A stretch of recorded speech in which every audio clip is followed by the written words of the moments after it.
ನಮಸ್ತೆ. ಶ್ರೀ ಪರಂಜ್ಯೋತಿಯವರ ಪವಾಡ. ನಾನು ಸುಸಿ ಬರ್ಟಿನಿ. ಮೊದಲಿನಂತೆ ಯಾವ ವಿಷಯವೂ ನನಗೆ ಈಗ ತೊಂದರೆ ಕೊಡುತ್ತಿಲ್ಲ. ಉದಾಹರಣೆಗೆ, ಯಾರಾದರೂ ಏನಾದರೂ ಹೇಳಿದಾಗ ನಾನು ಪ್ರಚೋದಿಸಲ್ಪಟ್ಟರೆ ಹಳೆಯ ಮಾದರಿಗಳು ಮೇಲೆ ಬರುವುದನ್ನು ಗಮನಿಸಿದ್ದೇನೆ. ಅದು ನಿಜವಾದ ನೋವಿಗಿಂತ ಹೆಚ್ಚಾಗಿ ಅಭ್ಯಾಸದಿಂದ ಬರುತ್ತಿರುವುದಾಗಿ ನೋಡುತ್ತೇನೆ. ಹೆಚ್ಚು ಕಾಲ ಉಳಿಯುವುದಿಲ್ಲ.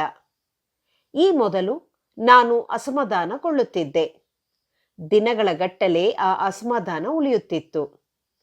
ಈಗ ಜನರ ಬಗ್ಗೆ ನನಗೆ ಅಪಾರ ಸಹಾನುಭೂತಿ ಇದೆ. ಅವರು ಹೇಗೆ ಅವರ ವ್ಯಕ್ತಿತ್ವಗಳಲ್ಲಿ ಸಿಲುಕಿಕೊಂಡಿದ್ದಾರೆ ಮತ್ತು ನನಗಾಗುವಂತೆಯೇ ಹೇಗೆ ಆ ವ್ಯಕ್ತಿತ್ವಗಳು ಮೇಲೇರುತ್ತವೆ ಮತ್ತು ಬೀಳುತ್ತವೆ ಎಂಬುದನ್ನು ನೋಡಲು ಸಾಧ್ಯವಾಗಿದೆ. ನಾನು ಕೆಲವು ಬಾರಿ ಇತರರ ಬಗ್ಗೆ ತೀರ್ಪು ಕೊಡುವ ಕೆಟ್ಟ ಮಾದರಿಗೆ ತುತ್ತಾಗುತ್ತೇನೆ.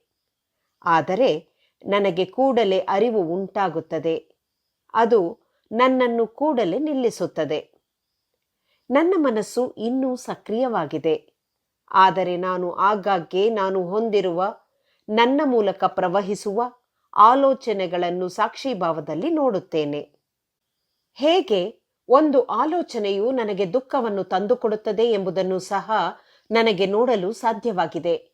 ಅದನ್ನು ನಾನು ವೀಕ್ಷಿಸಿದಾಗ ಅದು ಕೂಡಲೇ ನಿಲ್ಲುತ್ತದೆ.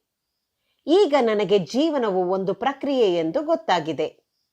ನಾನು ಹೆಚ್ಚಿನ ಶಾಂತಿಯನ್ನು ಅನುಭವಿಸುತ್ತಿದ್ದೇನೆ. ನನಗೆ ಶ್ರೀ ಪರಂಜ್ಯೋತಿ ಅಮ್ಮ ಭಗವಾನರು ಸದಾಕಾಲ ಸಹಾಯ ಮಾಡಲು ಇದ್ದಾರೆ ಎಂಬುದು ಗೊತ್ತಿರುವುದರಿಂದ ಜೀವನದೊಂದಿಗೆ ಪ್ರವಹಿಸಲು ಸಾಧ್ಯವಾಗಿದೆ.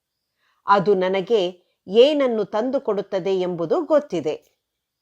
ಕಷ್ಟದ ವಿಷಯಗಳು ಸಂಭವಿಸಿದರೂ ನನಗೆ ಅದರಿಂದ ಒಳ್ಳೆಯ ಫಲಿತಾಂಶ ಬರುವುದನ್ನು ನೋಡಲು ಸಾಧ್ಯವಾಗಿದೆ. ಬಹಳ ಮುಖ್ಯವಾಗಿ ನಾನು ಎಲ್ಲದಕ್ಕೂ ಕೃತಜ್ಞಳಾಗಿದ್ದೇನೆ. ಈ ಭಗವದ್ ಧರ್ಮದ ಭಾಗವಾಗಿರುವುದಕ್ಕೆ ನಾನೆಷ್ಟು ಆಶೀರ್ವದಿಸಲ್ಪಟ್ಟಿದ್ದೇನೆ ಎಂದು ನೋಡುತ್ತೇನೆ.